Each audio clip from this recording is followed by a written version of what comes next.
Da, brate, jes ovaj naš posao dobar. Ležiš, ništa ne radiš, a plata samo kaplje. Da, šta je nek dobar?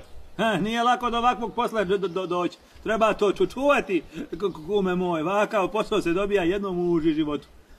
Sine Mile, ovaj nam je džip malo ni za stranu. Hajde podbaci taj panč, da on ne bi šargo se dolje u gapu. Hajde. Hajde, sad slušaj.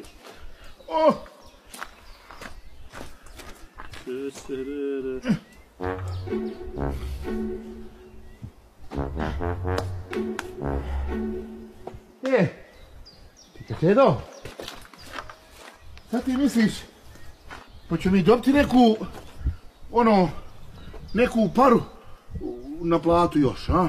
Stimulaciju misliš, jel? Da. Zašto nas za stimulacija, za ležanje, šta je tebi? Pa što? Zamisli da se sad pojave oni drvokradice ili lovokradice ili... Dobro, kad bi uvatili neke baš gadne lovokradice ili te drvokradice, možda bi i kapnulo nešto. Ko je sad? Direktor. Da nije neko prijavio da ležimo. Čuti. Halo, direktore! Halo, Čedomire! Nismo ležali! Šta ima, kako ide?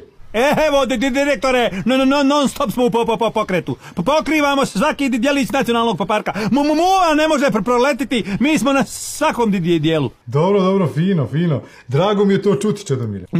Direktore, kad smo na nas dvojica na dužnosti, kozara je bezbjedna.